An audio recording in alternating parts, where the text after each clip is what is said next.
Bom dia, queridos irmãos. Nós vamos hoje dar continuidade à lição número 2 da nossa Escola Bíblica Virtual, que teve início no domingo passado com o nosso irmão Paulo Coutinho. A lição, ela é intitulada De onde vêm os conflitos, né? É uma pergunta. E hoje, então, nós vamos abordar a segunda parte da lição, né? Sobre o título, que é uma pergunta: por que sofremos? Vamos orar pedindo a Deus a orientação mais uma vez para estudarmos a sua palavra com desejo de aprender e praticar os mandamentos do Senhor. Oremos. Nós te agradecemos, Senhor Deus, porque mais uma vez podemos ter o privilégio, Senhor, de estudar a tua palavra, tua bendita palavra, Senhor Deus. Queremos mais uma vez pedir a tua orientação para aquilo que vamos propor, Senhor Deus, através deste tema, desta lição, de onde vêm os conflitos e por que sofremos, para que nós possamos, Senhor Deus, sermos guiados pela tua palavra, para nos conduzirmos, Senhor Deus, e encontrarmos respostas para essas perguntas e procedermos como os verdadeiros cristãos, desejosos de agradar o Senhor, ó Deus. Nós te pedimos e te agradecemos tudo isso em nome de Jesus. Amém. Como eu falei, nossa lição, ela tem continuidade da lição do domingo anterior e hoje, então, o segundo item, ele está proposto como uma pergunta: por que sofremos?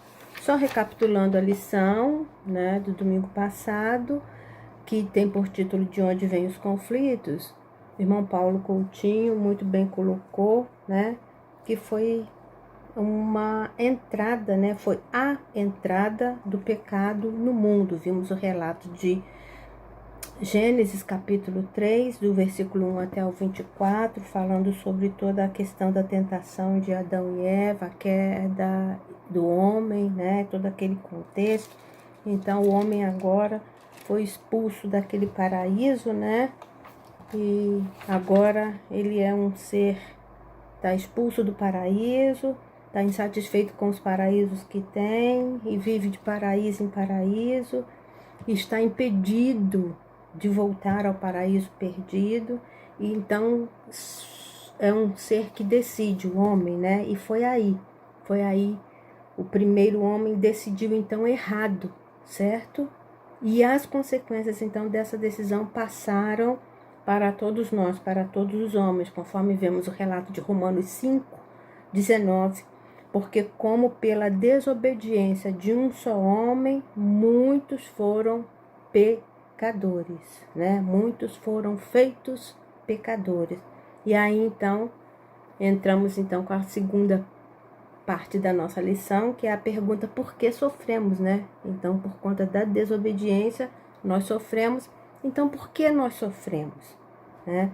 Nós perdemos naquele momento, né, no início, nós perdemos então a nossa condição, nosso estado de inocência e de santidade, né, com aquele ato de desobediência a Deus diante daquilo que ele tinha determinado que não deveria ser feito, né? Não comer do fruto da árvore do bem e do mal.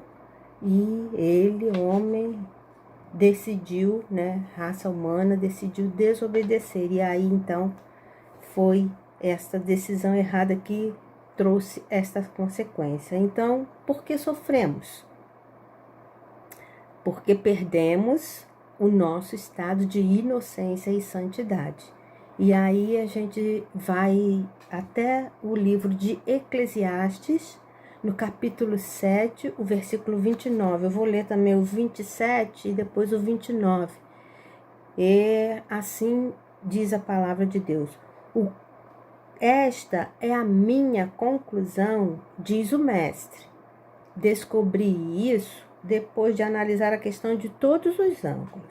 O que descobri é tão somente isto, que Deus fez o ser humano reto, mas ele se meteu em muitos problemas, né? Muitas confusões, muitas invenções, muitas complicações. Então Deus fez o homem reto, mas ele se corrompeu e perdeu então esse estado de inocência e santidade. As consequências então dessa queda são conhecidas, né? Mas a gente precisa então colocar 3 tópicos nessa lição de hoje, que é, primeiro, que a terra é amaldiçoada. Então, por que sofremos? Porque perdemos o estado de inocência.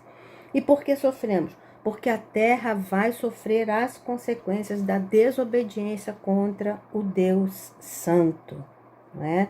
E o sentido, então, aqui de terra, né, sofrer as consequências da desobediência, não é aquele sentido de que há um feiticeiro, né, que roga uma praga, não é, para aquele outra pessoa, né, para provocar uma desgraça. Não.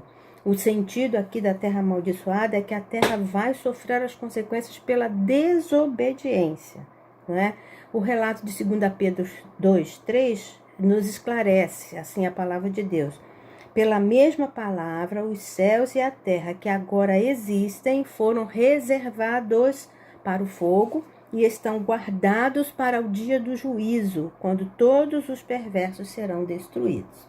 Então, temos um segundo tópico da nossa lição, que é a questão da humanidade decadente. Então, por que sofremos? Porque a humanidade decadente vive primeiro, uma moralidade baixa e pratica também uma religiosidade aparente. Vamos ao texto de 2 Timóteo, capítulo 3, versículos de 1 a 5. Assim diz a palavra de Deus, segunda carta de Paulo a Timóteo, o capítulo 3, versículo de 1 a 5. Sabe, porém, isto: nos últimos dias sobrevirão tempos difíceis, pois os homens serão amantes de si mesmos, gananciosos, presunçosos, soberbos, blasfemos, desobedientes a pais e mães, ingratos, profanos, sem afeição natural, irreconciliáveis, caluniadores, sem domínio de si, cruéis, sem amor para com os bons, traidores, atrevidos, orgulhosos, mais amigos dos prazeres do que amigos de Deus, tendo a aparência de piedade, mas negando-lhe o poder. Qual é o conselho de Paulo? Afasta-te também destes. Então, a gente vai ver nessa situação de que a decadência, né, da humanidade é por conta da moralidade baixa. O apóstolo Paulo, ele imediatamente prossegue dizendo, então, as razões da dificuldade, então, nesses últimos dias. Então, é importante que nós possamos compreender, né, que os homens, sim, os homens são responsáveis pelos tempos difíceis ou duros que estamos suportando. Nós temos visto isso de uma forma muito clara, temos vivenciado e é constatado, sim. Por isso, nesse texto que foi lido, nós encontramos 18 adjetivos negativos, né, que vão então explicar as dificuldades entre as pessoas. Eu vou relacionar novamente esses adjetivos para que a gente possa prestar atenção bastante, gravar, né? Amantes de si mesmos, gananciosos, presunçosos, soberbos, blasfemos, desobedientes a pais e mães, ingratos, profanos, sem afeição natural, irreconciliáveis, caluniadores, sem domínio de si, cruéis, sem amor para com os bons, traidores, atrevidos, orgulhosos, mais amigos dos prazeres do que amigos de Deus. Então, nós analisamos cada uma dessas palavras e nós descobrimos que todo esse comportamento errado é a inevitável consequência de amarmos a nós mesmos e os prazeres, né, mais do que a Deus, não é?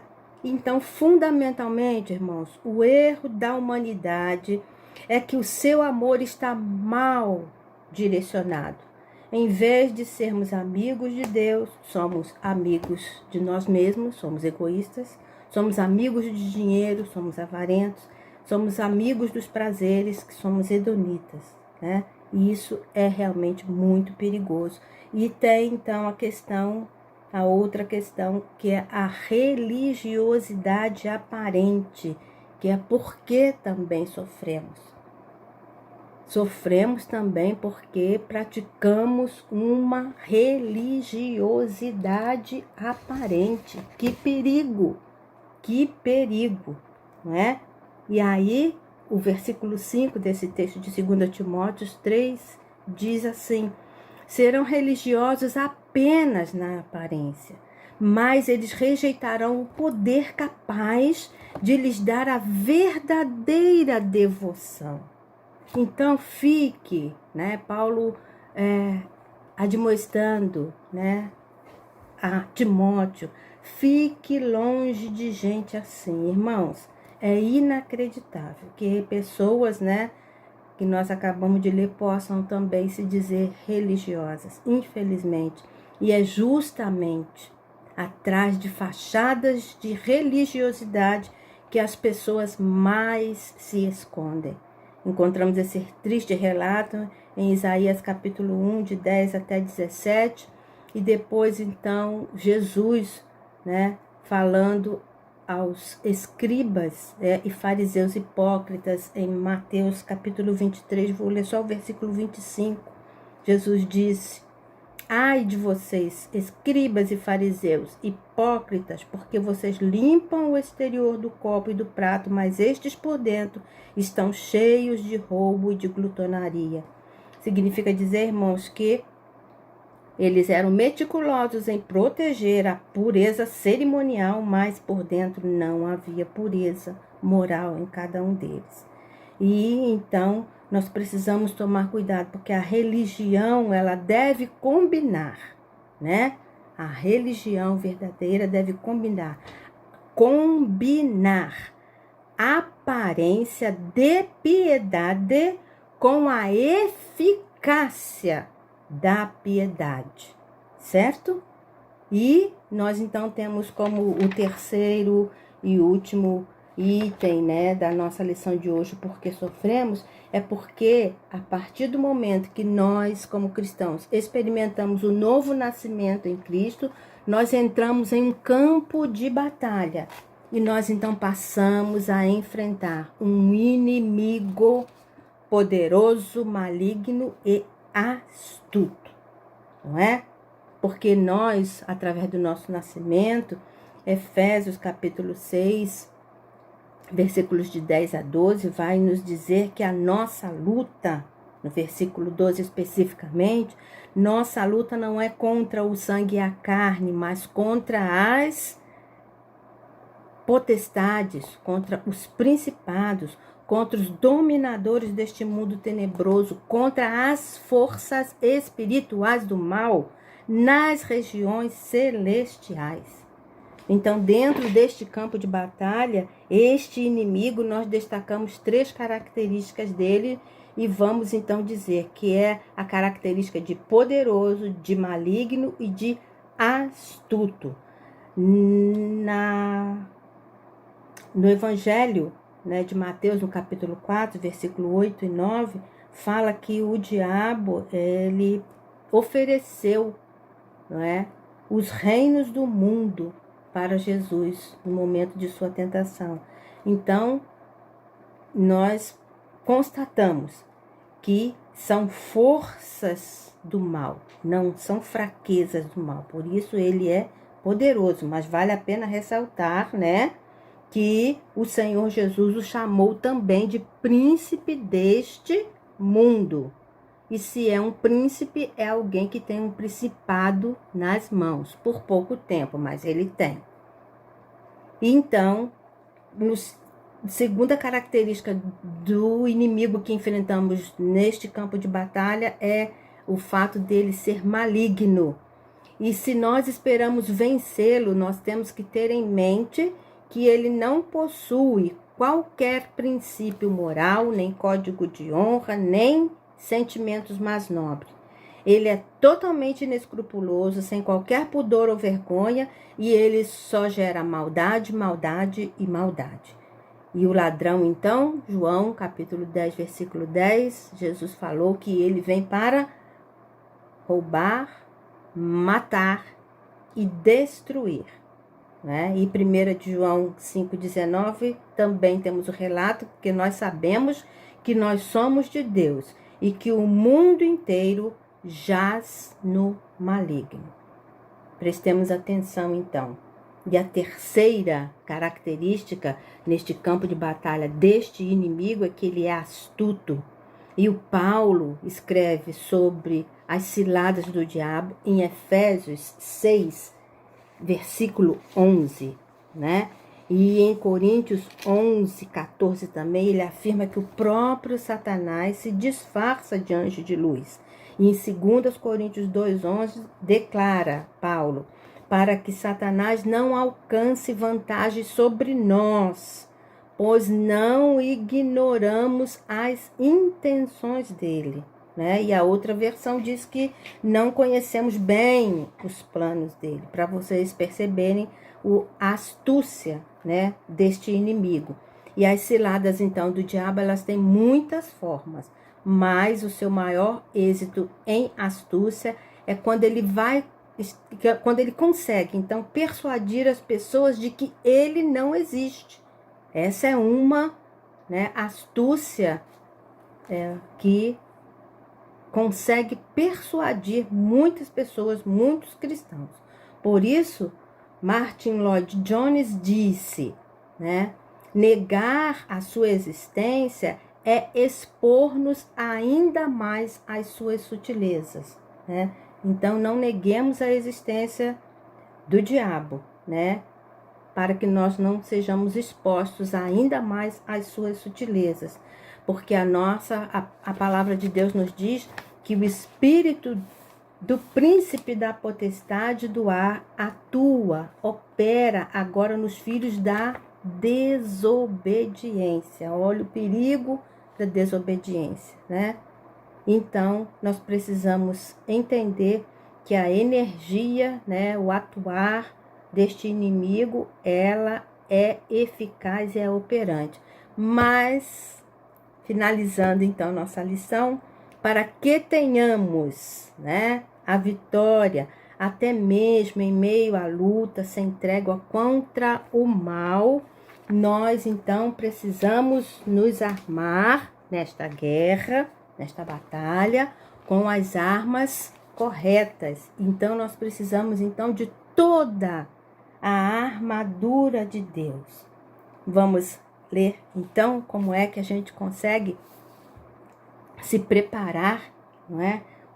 E nos revestir da armadura para enfrentarmos este inimigo. Efésios, capítulo 6, do versículo 13 ao versículo 18. Eu lerei numa versão atualizada para ficar um pouco mais fácil a compreensão dos irmãos neste texto que conhecemos tão bem. Assim diz a versão fácil de ler. Portanto, tomem toda a armadura que Deus lhes dá para que possam resistir quando o dia mau chegar. Assim vocês permanecerão inabaláveis depois que a luta estiver terminada. Estejam, pois, firmes, colocando a verdade como um cinto em volta da cintura e se vestindo da justiça como um colete de proteção. Calcem como sapatos o entusiasmo para anunciar as boas novas de paz. Acima de tudo, peguem a fé como um escudo, com o qual poderão apagar todas as setas inflamadas do maligno. Peguem também a salvação como um capacete e a mensagem de Deus como a espada que o Espírito Santo lhes dá. Orem em todas as ocasiões com a ajuda do Espírito Santo, com toda oração e súplica, para que possam fazer isto. Vocês devem estar sempre vigiando com perseverança e orando por todo o povo de Deus. Irmãos, se formos fracos, em nossa comunhão com Deus, nós seremos fracos em tudo. Por isso a armadura de Deus está posta para nós e nós, podemos então concluir que, embora essas realidades expliquem a origem e a permanência dos conflitos da vida, a proposta bíblica não é para que tenhamos uma atitude conformista nem derrotista. Nós precisamos fazer como o apóstolo Paulo, em 2 Coríntios 12,14. E assim deve ser nossa atitude. Devemos dar graças a Deus em tudo, em Cristo, porque Ele sempre vai nos conduzir em triunfo. Amém?